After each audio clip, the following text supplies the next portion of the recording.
back to your seats, please.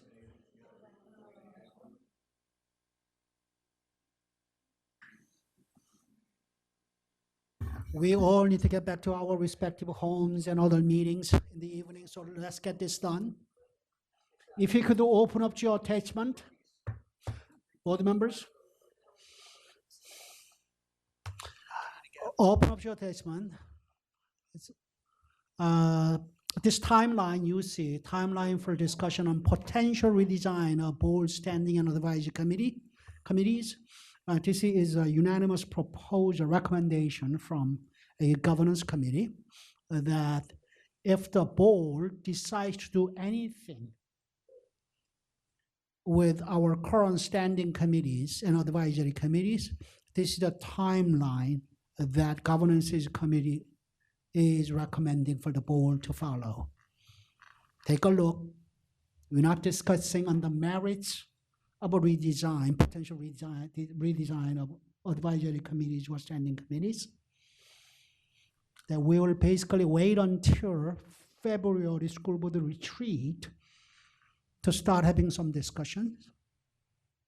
And there are some homework for each board members, that those who are school board liaisons to various different advisory committees to talk with prior to February retreat, to talk with advisory committee chairpersons and come back to provide the rest of the board with a feedback on what's working, what's not, how we can improve it, etc. And we'll go from there. And take a look at the rest of the proposal timeline, and you don't need to make any comment. And Janet, yes.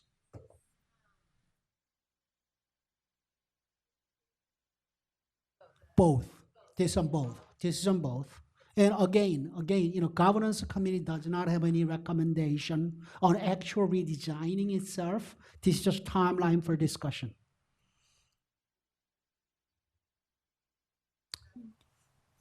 Go ahead.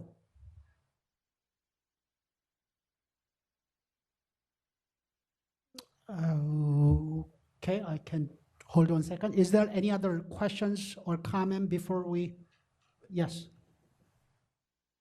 So I serve on governance, and I had shared earlier with Mr. Moon that I thought this was an excellent timeline. I like the approach because I think it's essential that we try and get this type of input from our advisory committees.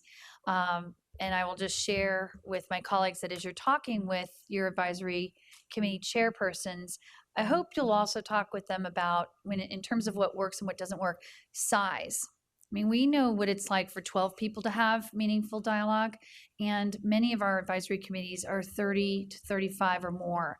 And so I think as you're having that dialogue, I hope you'll consider talking with them about how does that work with the size, and do they have input about who they think are the essential voices on those advisory committees.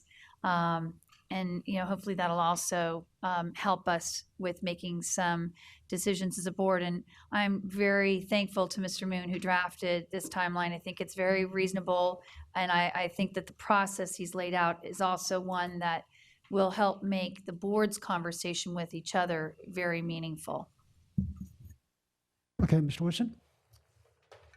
Yeah, I thought maybe it'd be helpful to explain to the new members why this process. Is there dysfunction that's happening within the current structure? Is that why we're? I wouldn't call it a dysfunction. I mean, this is not something governance committee itself initiated, but this all started from our regular operating procedure for board members to bring a topics of their interest to the forum discussion. So it all started with a forum discussion, and the whole board agreed to refer to the governance committee to have a further discussion, and that is why it is being coming out of governance committee with a proposal for the timeline itself.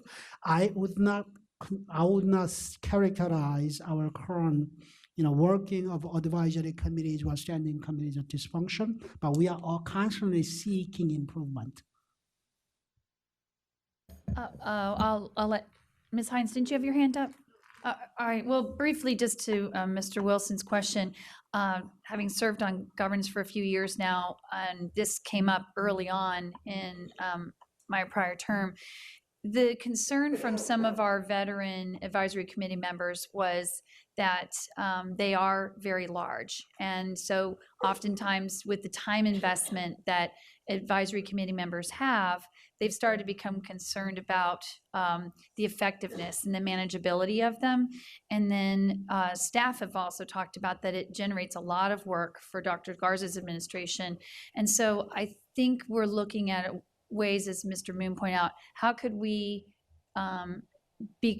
improve upon a process that's been well-intentioned, but maybe over time, especially with a new superintendent in her leadership approach to this school division, might we amend the way our advisory committees work? But the key thing is trying to make sure that it's their time investment and the work product they bring to us, how it serves our needs as a board, all of those need to be examined. But we received a letter from 3 chairpersons from 3 different advisory committees a few years back that said it's becoming untenable, and we're just really wondering if this is a good investment of our time. So, Okay, Superintendent. Yes, thank you, Mr. Moon.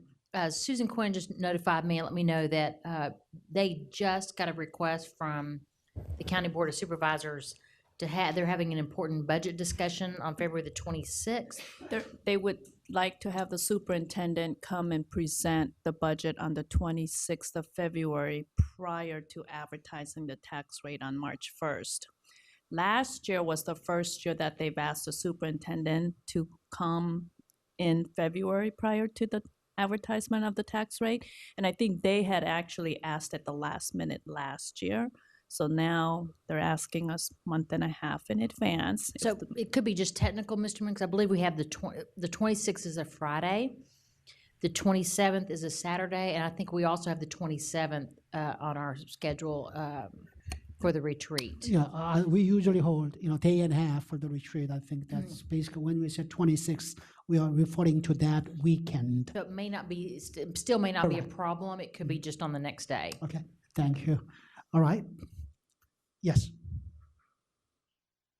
I just want to quickly respond to Tom's question about the advisory committees. I've had the benefit of both being on numerous advisory committees, but also chairing an advisory committee for many years.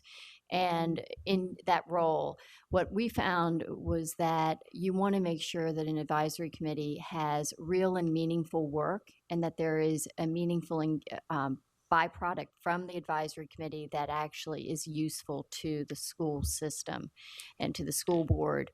And that's why I would encourage that having those conversations with your appointees as well as with the chair, it's a really important dialogue to have, because just today, as we listened to the student success, there were a number of issues that I know the Advanced Academic Programs Advisory Committee had teed up to the school board, and I was pleased to see that we have some movement on them. So, it's really how do we utilize this wonderful resource of our human capital being our constituents, and recognizing that you want to pay them the respect Okay.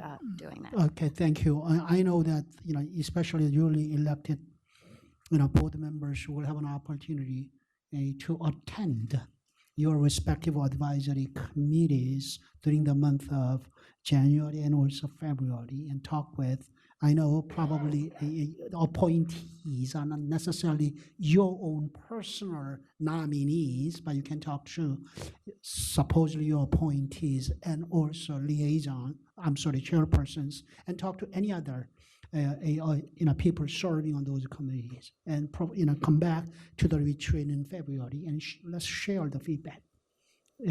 Dr. Garza. Yeah, and ultimately, as was discussed by the governance committee, you all may determine you don't want anything to change. It could be just tweaked, or it could be left the same. So you still have lots of choices at the end of the day. Okay, with that, if somebody could, let's do this way, since we're not actually voting. If there is a no objection to adopting this timeline, let's use this timeline. Seeing and hearing no objection, and this meeting is adjourned.